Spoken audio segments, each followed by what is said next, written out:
just to let y'all know, we're actually going to do some karaoke after this is done. So if you want to stick around and get wild with karaoke, that is your opportunity. Who's ready to get back to some stand-up comedy, huh? All right, so one more time for KJ and Al. That was great. And here we go. Keep it going for Brian LeBlanc. Thanks, Nick. Not a great introduction. That was a great introduction.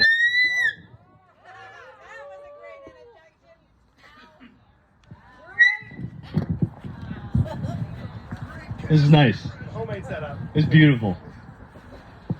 All right. Well, hell of a time to forget what I was going to say. Oh, that's upside down. There you go. But you know what? You get out of here. I'm used to it. It's all right. I'm not going to panic and run off stage. Not used to this. I'm used to forgetting what the fuck I was going to say. I'm 42 years old. But whatever. I'll just keep talking until it comes back around. It's all good. It's not unlike confidently getting off my couch, going into a room to do what I needed to do, what I wanted to do, and then standing there and forgetting completely what the fuck I was going to do. But I don't just turn around anymore and say, you know what, whatever, I'm out. I stand there now.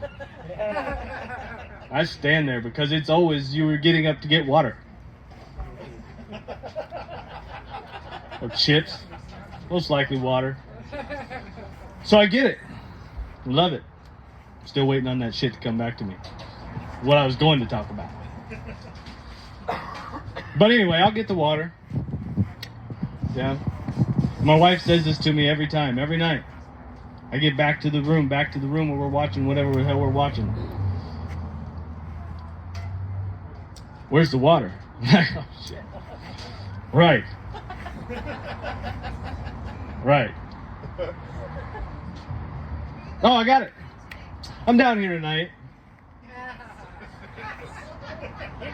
Here we go. Because I had a big old fat ass argument with my wife.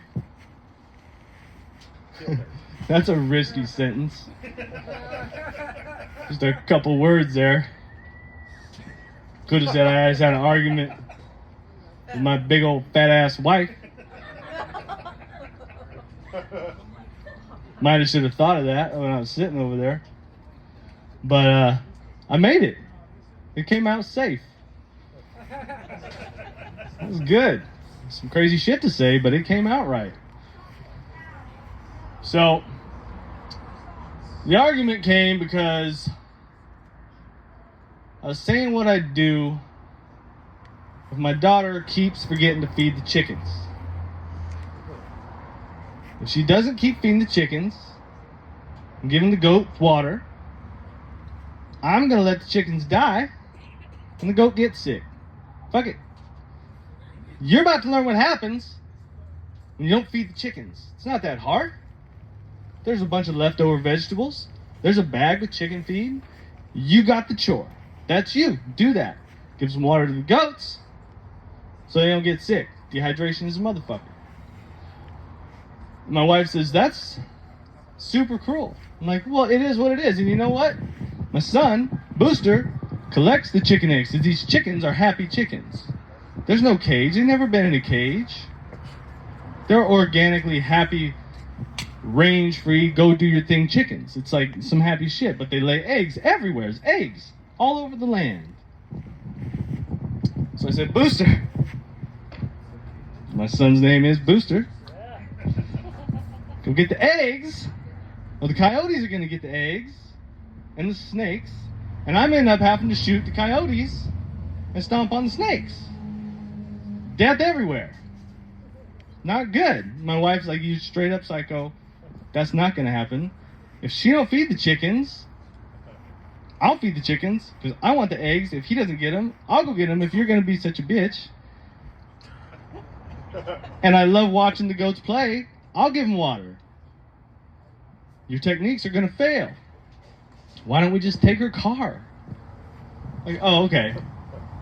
We'll just take her car away. That's privileged information. So, we're getting after it because this is a very real disagreement in parental styles. The problem with the whole thing is my little girl's 8. My boy is 4. We don't have a chicken. We don't have goats. She damn sure doesn't have a car. So I found myself needing to get out tonight. But we have everything covered for the future. And that's as far as I'm going to go tonight. I appreciate y'all for listening. Yeah. Thanks, Nick. Stay. Yeah, I know. away from here. Read clear. Come over here. Keep it going for Brian LeBlanc.